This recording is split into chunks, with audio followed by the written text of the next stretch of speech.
احمد شاہ ابدالی۔ احمد شاہ ابدالی کی عمر 25 برس تھی جب انہیں شاہ افغانستان منتخب کر لیا گیا۔ وہ فوجی کمانڈر اور قبائلی سردار تھے جنہیں 1747 ہجری میں قندھار میں ایک افغان جرگے نے ریاست کا سربراہ منتخب کیا تھا۔ احمد شاہ ابدالی ایک پرکشش شخصیت کے مالک ہی نہیں تھے بلکہ باصلاحیت، دور اندیش اور ایک ایسے جنگجو اور عظیم منتظم تھے جس نے بادشاہ بننے سے پہلے بھی متعدد جنگیں لڑی تھیں۔ ان کی خوش اخلاقی اور شائستگی کے سبب وہ اپنے ساتھیوں اور اشرافیہ میں خاصے مقبول تھے، اور بعد میں افغانستان کے عوام سے بھی انہیں بڑی عزت اور احترام ملا۔ انہوں نے تمام افغان قبائل کو اکٹھا کر کے ایک افغان ریاست کی بنیاد رکھی تھی۔ احمد شاہ افغانوں کے ایک اہم ابدالی قبیلے کے فرد تھے جن کی سلطنت بعد میں دررانی سلطنت مشہور ہوئی۔ ابدالی 1722 میں ملتان میں پیدا ہوئے تھے۔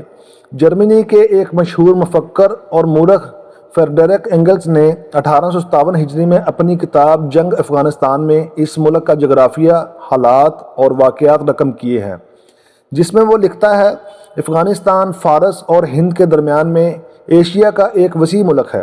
دوسری جانب سے یہ ہندو کش کے سلسلے اور بحیرہ ہند کے درمیان پڑتا ہے۔ اس کے صوبہ جات میں فارس کا صوبہ خراسان، کشمیر اور سندھ شامل ہیں۔ خطہ پنجاب کا ایک حصہ بھی شامل ہے۔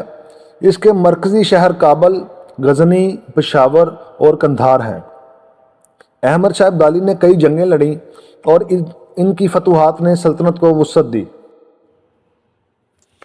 اور اس کا دائرہ مغربی ایران سے لے کر ہندوستان کے شہر سرہند تک پھیل گیا۔ ان کی حکمرانی شمال میں وسطی ایشیا کے امو دریا سے لے کر جنوب میں بحیرہ ہند کے ساحل تک تھی۔ یہ احمد شاہ ابدالی ہی تھے جنہوں نے اپنے ملک کے لوگوں کو ایک نئی پہچان اور آزاد ملک دیا۔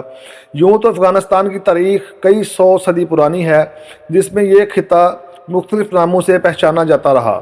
16ویں صدی سے 18ویں صدی عیسوی تک یہ ریاست کئی حصوں میں منقسم تھی، جسے احمد شاہ کے دور میں 18ویں صدی کے وسط میں ایک ملک کے طور پر ابھرنے کا موقع ملا، اور یہی وجہ ہے کہ احمد شاہ بابا افغان کہلائے۔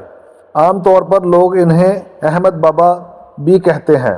تاریخ بتاتی ہے کہ اس ملک پر ایرانی، یونانی اور منگولوں کے بعد جب انگریزوں اور روسیوں نے قبضہ کرنا چاہا تو انہیں سخت مزاحمت اور شدید لڑائی کا سامنا کرنا پڑا، اور افغانوں نے کبھی غیر ملکی تسلط کو قبول نہیں کیا۔ احمد شاہ ابدالی کا دور حکومت 25 برسوں پر محیط ہے، جس میں انہوں نے ایران نادر شاہ کے زیر نگین علاقوں پر دررانی سلطنت قائم کی۔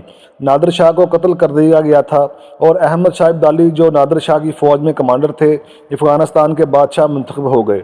احمد شاہ ابدالی کی موت کے بعد ان کی اولاد نے اقتدار سنبھالا تھا۔ احمد شاہ ابدالی کا ذکر تاریخ میں بریٹوں سے پانی پت میں مشہور جنگ کے سبب بھی محفوظ رہے گا۔ پانی پت کی جنگ میں ہندو مرہٹا کو شکست دے کر احمد شاہ ابدالی نہ صرف ان کا زور توڑنے میں کامیاب ہوئے بلکہ ان کی اس کامیابی سے ہندوستان کا مغل خاندان بھی محفوظ ہو گیا، جن کے لیے مرہن بڑا خطرہ تھے۔ 19ویں صدی کے اوائل میں دنیائے جمہوریت اور مختلف نظام ہائے مملکت دیکھے، اور اس عرصہ میں سیاستدانوں نے دررانی سلطنت کے لیے باقاعدہ لفظ افغانستان استعمال کرنا شروع کیا۔ آج افغانستان ایک زمین بند ملک ہے جس کے جنوب اور مشرق میں پاکستان، مغرب میں ایران، شمال مشرق میں چین، جبکہ شمال کی طرف ترکمنستان، ازبکستان اور تاجکستان موجود ہیں، اور یہ بھارت کا بھی ہم سایہ ہے۔ احمد شاہ بابا کا مقبرہ افغانستان کے مشہور شہر قندھار میں واقع ہے۔ مقامی اور غیر ملکی مورخین نے بھی ان کے دور حکومت اور بطور بادشاہ کارناموں کو سراہا ہے۔ ایک ہندوستانی مورخ کندہ سنگھ کی انگریزی زبان میں لکھی گئی کتاب احمد شاہ ابدالی دررانی جدید افغانستان کے معمار میں لکھا ہے: احمد شاہ ابدالی نے اپنی پوری زندگی ملک کی بہتری کے لیے وقف کر دی تھی، اور وہ آج بھی افغان لوگوں کے دلوں میں زندہ ہیں۔ اتنا ہی نہیں، جنوبی اور سینٹرل ایشیا کے مسلمانوں کی بڑی تعداد ان کا نام ادب سے لیتی ہے۔ احمد شاہ ابدالی 1773 عیسوی میں انتقال کر گئے تھے۔